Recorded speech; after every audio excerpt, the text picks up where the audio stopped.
사도행전 22장부터 28장까지 사도 바울의 자기 변호가 5번 나오게 됩니다. 오늘 본문은 두 번째 자기 변호의 내용을 말씀하고 있어요. 그 누구 앞에서 이 변호를 하고 있느냐? 유대인들, 그것도 최고 종교 지도자였던 사내들인 공회 앞에서 자기 변호를 하고 있는 내용이 나오고 있습니다. 첫 번째 변호했을 때보다 훨씬 더 험악한 분위기 속에서 변호를 하고 있다라고 생각을 하시면 됩니다. 1절에 보시면 바울이 하나님을 믿는 유대인들에게 여러분 형제들아 나는 모든 일에 양심을 따라 하나님을 섬겼습니다 라고 얘기하고 있죠. 형제들아 라고 해서 어떤 반말이나 하대하는 말로 하는 것이 아니라 형제들아 라고 하는 것은 당시에 높임말입니다. 높임말로 지금 존중하면서 얘기하고 있다라고 하는 거죠. 자, 그런데 돌아온 반응이 싸늘합니다. 대제사장 아나니아가 저 사람의 입을 치라라고 명령을 하고 있죠. 이어서 바울이 변하는 내용을 보면 예수 그리스도의 부활을 말합니다. 사두개인은 부활을 믿지 않았습니다만 하나님을 믿는 바리새인은 부활을 믿었고 충분히 공감할 만한 내용이었죠. 그런데도 바울은 이방인보다도 못한 대우를 받고 엄청난 비난과 또 박해를 받게 되고 죽음의 위협까지 이르게 되는 것을 보게 되죠. 여러분, 이 일은 단지 2000년 전의 이야기가 아닙니다. 오늘날 그리스도인들이 세상을 살아가면서 똑같은 일을 마주하고 있다라고 하는 것을 말하고 있어요. 우리가 주님을 향한 뜨거운 마음을 가지고 복음을 전하는 것이 이 세상에서 나 잘 살자고 내가 성공하자고 복음을 전하는 것 아니지 않습니까? 내가 복 받으려고 하는 것이 아닙니다.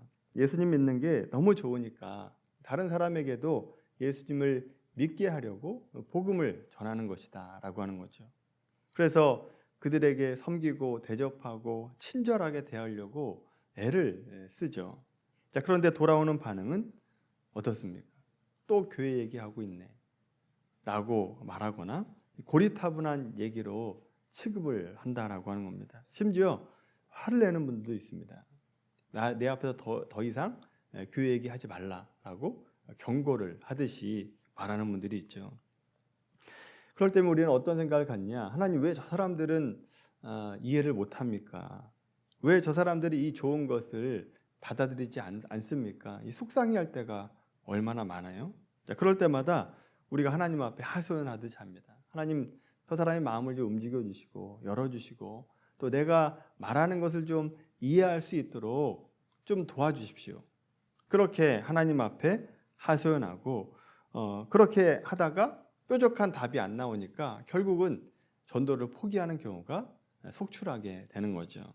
그래서 오늘 우리는 왜 세상 사람들이 복음을 믿지 않는가 두 가지 이유를 살펴보고, 자, 그렇다면 우리가 어떻게 그들에게 복음을 전할 수 있는가, 복음을 포기하는 것이 아니라 어떻게 하면 그들에게 복음을 증명할 것인가 라고 하는 것을 함께 살펴보면서 은혜 나누려고 합니다. 먼저 유대인들이 바울의 말에 적대적으로 대응한 이유, 미워한 이유가 무엇인가? 오늘날 우리가 복음을 전할 때 믿지 않는 사람들이 우리의 말에 대해서 합당한 반응을 하지 않는 이유가 무엇이냐? 첫째는요, 믿음의 내용 자체가 다르기 때문에 그렇습니다. 우리가 믿는 믿음과 세상 사람들이 믿는 믿음이 다르다라고 하는 거죠.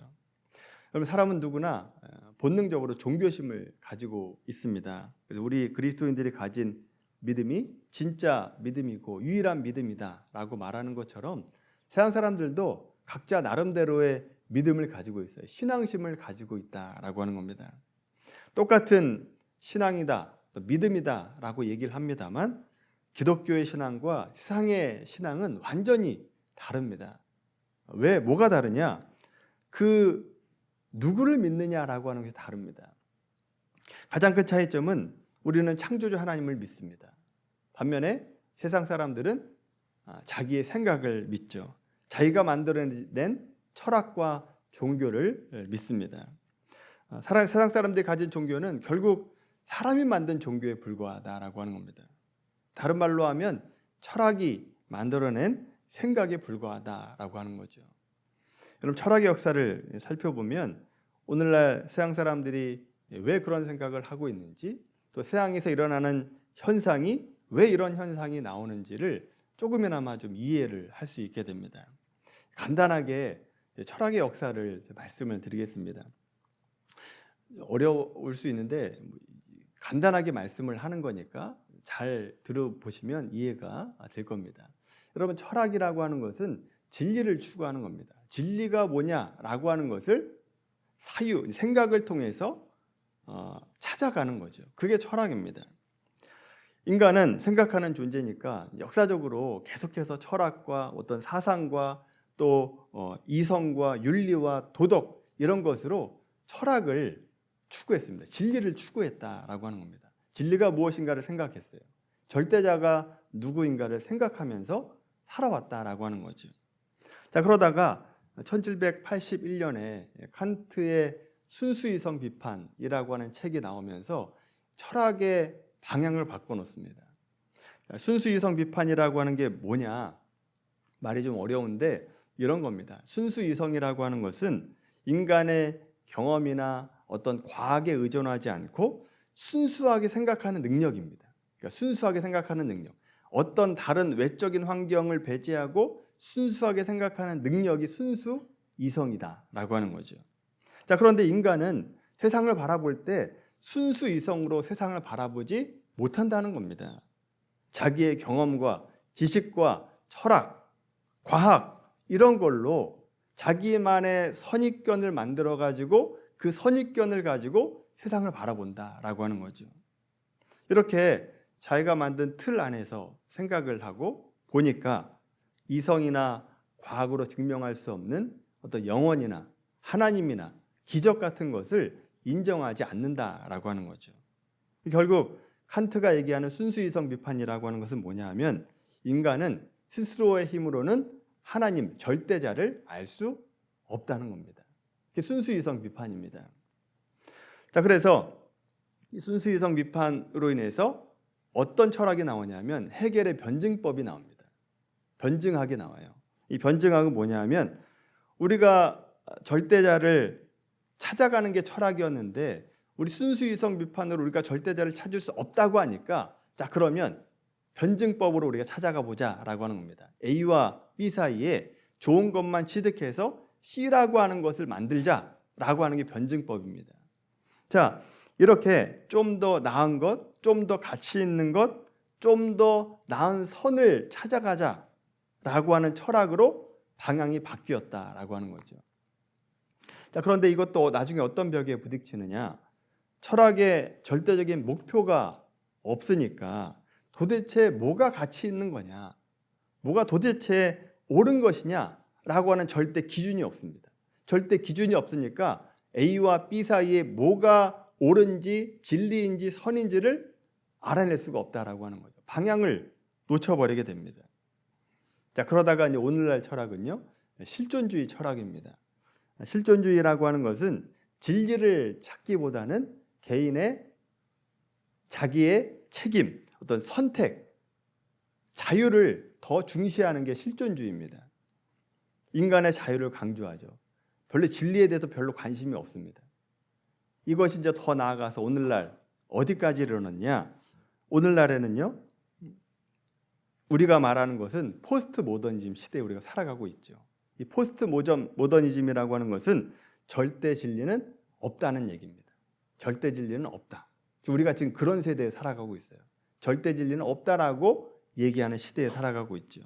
사람마다 하는 말이 다 다른데 절대 진리가 없으니까 나도 옳고 너도 옳고 모든 사람이 다 옳다. 그런 철학 사조에서 우리가 살아가고 있다라고 하는 거죠. 모든 사람의 자기 경험과 판단이 기준이 됩니다. 예를 들면 이런 거죠. 우리가 뒤에 지금 에어컨이 틀어져 있잖아요. 에어컨이 틀어져 있으면 어떤 분은 춥다 그러고요. 어떤 분은 덥다 그럽니다. 어디에 기준이 없기 때문에 어떤 분은 더워서 더 높여달라고 하고 어떤 분은 추우니까 꺼달라고 얘기한다라고 하는 거죠. 기준이 없으니까 자기 마음대로 자기가 옳다고 생각하는 대로 해달라고 하는 것이 오늘날의 철학이다라고 하는 거죠. 여러분, 기독교는 어때요? 기독교는 완전히 차원이 다른 얘기를 하고 있죠. 절대자와 절대 진리가 있다라고 얘기합니다. 근데 중요한 건 절대자, 하나님께서 내가 하나님을 찾은 것이 아니라 하나님이 나를 찾아오셨다라고 하는 것이죠. 그래서 우리가 구원받은 것을 두고 전적인 하나님의 은혜다라고 얘기하는 이유가 그겁니다. 내가 찾은 것이 아니라 하나님이 찾아왔다라고 하는 것이죠. 우리의 원래 영적 상태가 어떤지 요한복음 1장에 나오는데 한번 찾아볼까요? 요한복음 1장 말씀.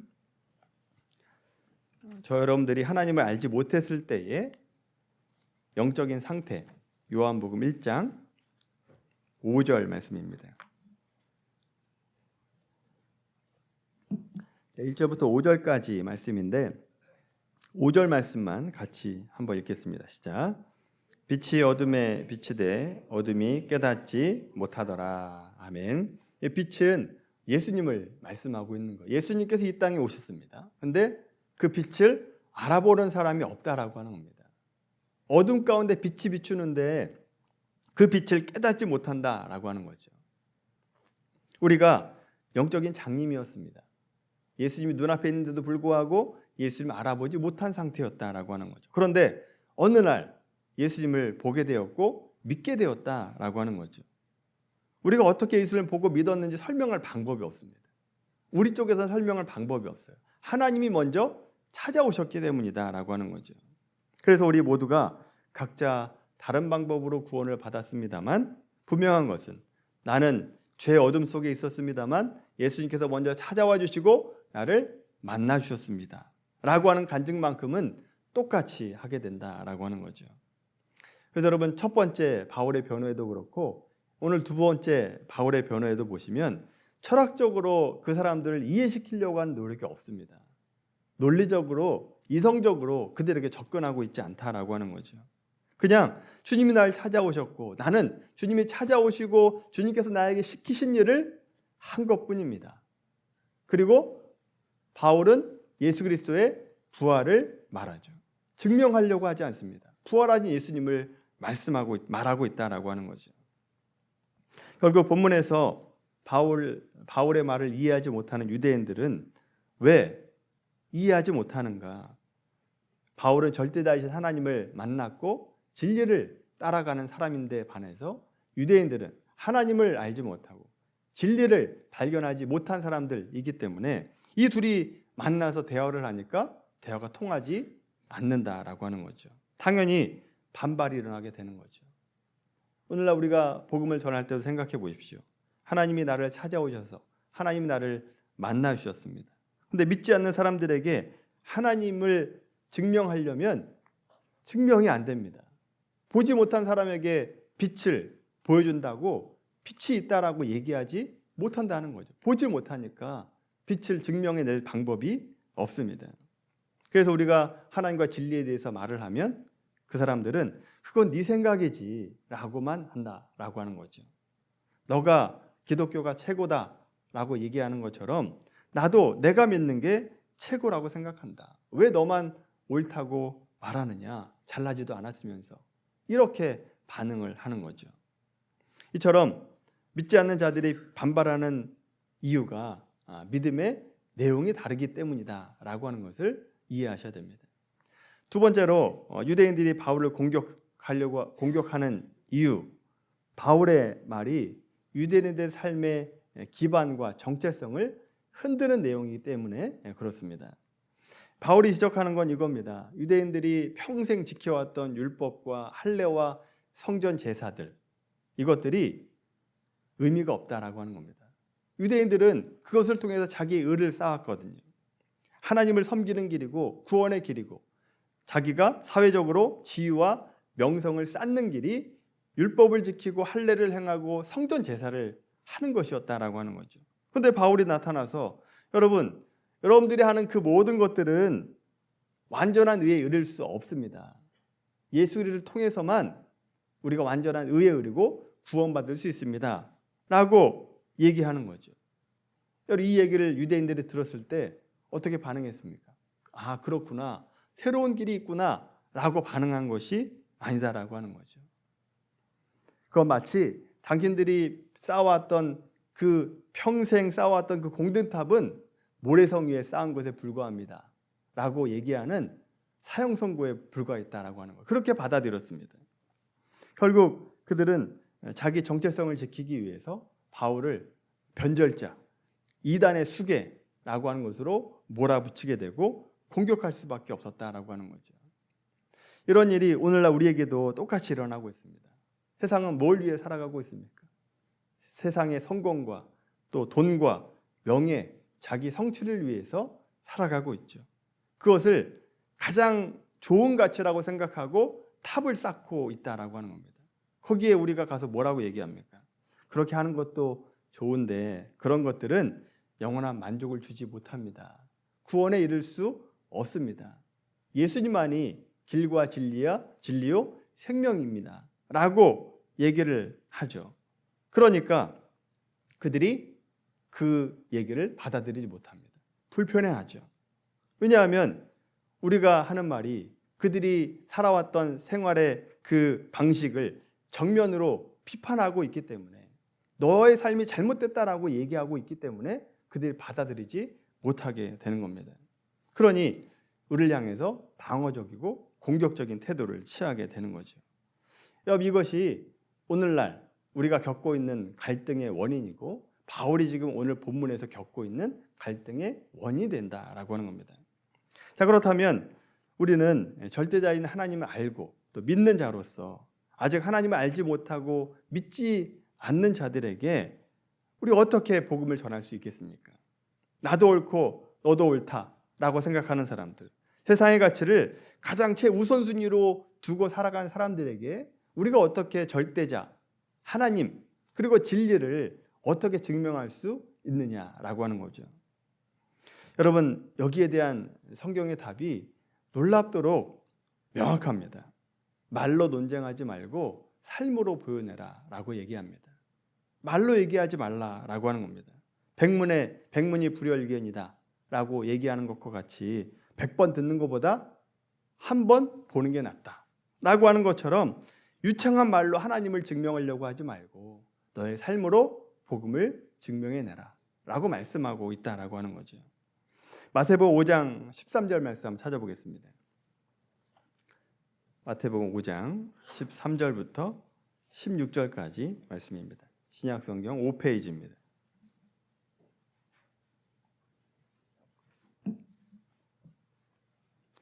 신약성경 5페이지 마태복음 5장 13절부터 16절까지 말씀 같이 읽습니다. 시작. 너희는 세상의 소금이니 소금이 만일 그 맛을 잃으면 무엇으로 짜게 하리요? 후에는 아무 쓸데없어 다만 밖에 버려져 사람에게 밟을 뿐이니라. 너희는 세상의 빛이라. 산 위에 있는 동네가 숨겨지지 못할 것이요 사람이 등불을 켜서 말 아래 두지 아니하고 등경 위에 두나니 이러므로 집안 모든 사람에게 비치느니라. 이같이 너희 빛이 사람 앞에 비치게 하여 그들로 너희 착한 행실을 보고 하늘에 계신 너희 아버지께 아멘. 자, 16절 말씀 보십시오. 세상이 무엇을 보고 하나님께 영광을 돌린다라고 얘기해요? 우리의 유창한 말이 아닙니다. 종교적인 모습이 아니에요. 뭘 보고요? 우리의 착한 행실을 보고 하나님께 영광 돌린다라고 얘기하고 있습니다. 우리의 삶이, 우리의 행동이 가장 강력한 설교다라고 얘기하는 겁니다. 가장 확실한 증거다라고 하는 거죠. 그런데 여기서 말하는 착한 행실은 내가 그냥 단순히 도덕을 지키고 어떤 법을 지키는 그런 차원이 아닙니다.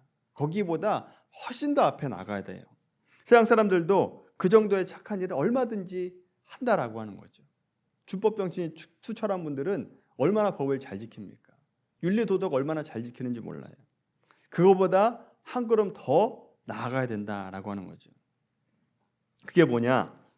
세상이 우리를 보고 하나님을 인정하게 만드는 증거, 그것이 바로 자기 자신을 내어주시는 섬김 그리고 사랑이다라고 하는 겁니다.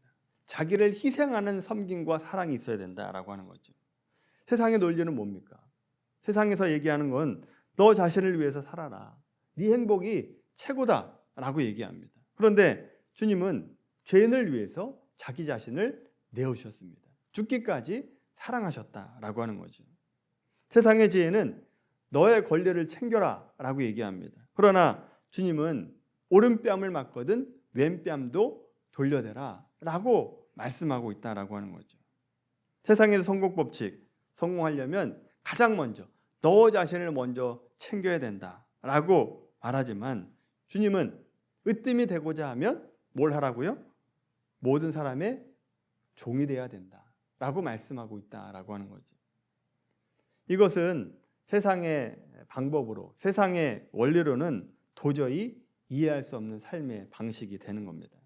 나를 해롭게 하는 사람을 위해서 기도하고 내 이익을 포기하면서 남을 섬기고 억울한 일을 감수하면서까지 그들에게 복수하지 않고 그들에게 선하게 사랑으로 섬김으로 대하는 것, 이것이 우리가 살아가야 될 삶이다라고 하는 거죠. 여러분, 이렇게 살면 세상 사람들이 뭐라고 얘기하죠? 어리석다라고 얘기합니다. 바보 같다라고 얘기를 해요.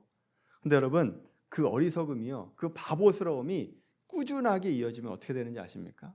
진심으로 계속되면 어떻게 되는지 아세요? 바뀌기 시작합니다.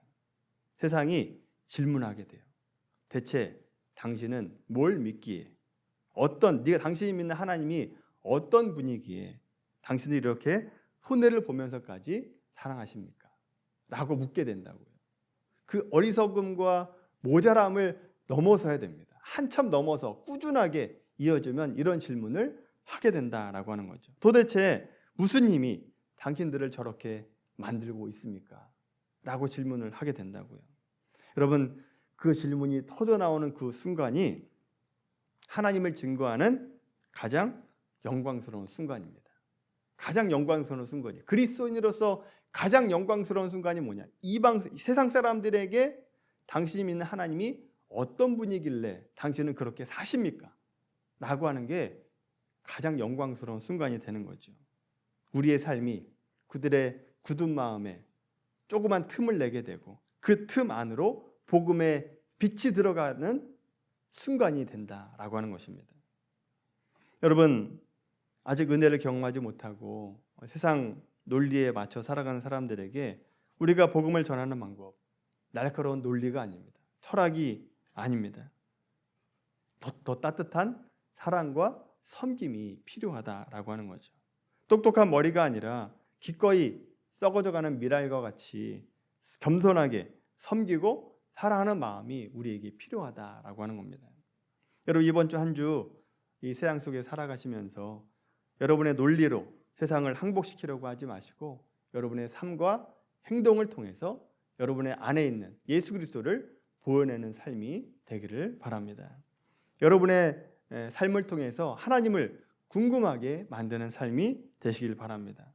직장에서, 가정에서, 또 이웃과의 관계 속에서 세상이 이해할 수 없는 사랑과 섬김을 실천하십시오. 그것이 바로 우리가 부름받은 이유고 그것을 통해서, 나를 통해서 예수님을 믿게 하는 방법이 되는 것이죠. 우리가 삶으로 복음을 살아내는 그런 복된 삶이 되기를 예수님의 이름으로 간절히 축원합니다.